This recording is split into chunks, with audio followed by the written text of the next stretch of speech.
অনেকে আজকে আপনারা অবগত আছেন, বহুল আকাঙ্ক্ষিত এই ফ্যামিলি কার্ড আমাদের নির্বাচনের একটি প্রথম অঙ্গীকার ছিল। আমাদের নেতা জনাব তারেক রহমান সারা বাংলাদেশে অঙ্গীকার করেছিলেন, বিএনপি যদি রাষ্ট্র পরিচালনার দায়িত্ব পায় তাহলে স্বাবলম্বী পরিবারকে প্রতিশ্রুতি দিয়েছিলেন তাদেরকে স্বাবলম্বী করে তোলার জন্য নারী কর্তা ব্যক্তিকে একটি করে ফ্যামিলি কার্ড দিবে।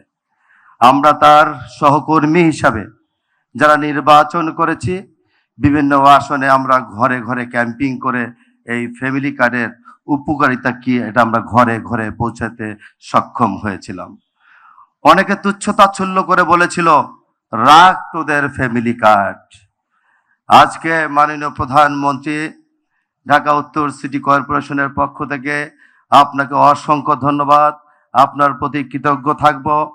আপনি যেই অল্প সময়ের মধ্যে সরকার গঠন হয়েছে মাত্র 21 দিনের মধ্যে যে ইতিহাস সৃষ্টি করেছেন বাংলাদেশের মানুষ, আর যারা আজকে ফ্যামিলি কার্ড উদ্বোধনের মধ্য দিয়ে আজকে যারা ফ্যামিলি কার্ডের সুবিধা পাবে সব সময় আপনাকে স্মরণ করবে। আমরা আপনার সহকর্মী হিসাবে আপনাকে আমরা অনুসরণ করব। আপনি যেই পথে হাঁটবেন আমরা সেই পথে হাঁটব। জনগণের জন্য, জনগণের কল্যাণের জন্য আপনার নির্দেশ অনুযায়ী একজন সেবক হিসাবে আমরা কাজ করব।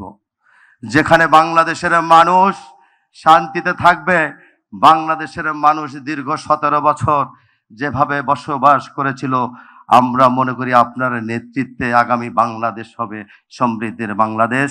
আর সেই বাংলাদেশের মানুষ সব সময় মনে রাখবে জনাব তারেক রহমানকে, যেমনি ভাবে মনে রেখেছিল শহীদ রাষ্ট্রপতি জিয়াউর রহমান সাহেবকে, যেমনি ভাবে মনে রেখেছে মরহুমা আমাদের প্রিয় নেত্রী, আমাদের মা দেশনেত্রী বেগম খালেদা জিয়াকে।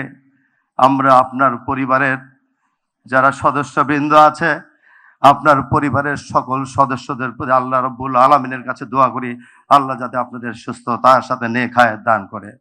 পরিশেষে আজকে সকাল থেকেই মাননীয় প্রধানমন্ত্রী, মাঠে অনেক গরম, সবাই সকাল 8টা 8:30 থেকে উপস্থিত ছিল, এখনো আছে। আমি আপনার কাছে একটা অনুরোধ রাখবো, আপনি যে আজকের জনকল্যাণে যে প্রতিশ্রুতি দিয়ে আজকে আপনি এটা উদ্বোধন করছেন, আপনার সহকর্মী হিসেবে আমি আপনার কাছে নির্দেশনা চাই, আদেশ চাই। ঢাকা উত্তর সিটি কর্পোরেশনের প্রশাসক হিসাবে আপনি দায়িত্ব দিয়েছেন, আমি আপনার কাছে অঙ্গীকার করেছিলাম সততা, ন্যায় নিষ্ঠার সাথে, ন্যায়পরায়ণের সাথে আমি কাজ করব, আপনি আমাকে সহযোগিতা করবেন। আমি সাহসের সাথে শক্তি বৃদ্ধি করে ঢাকা উত্তর সিটি কর্পোরেশনের প্রতিটি জায়গায় উন্নয়ন কর্মকাণ্ড করতে চাই। সেই ব্যাপারে মাননীয় প্রধানমন্ত্রী আপনি আমাকে সহযোগিতা করবেন।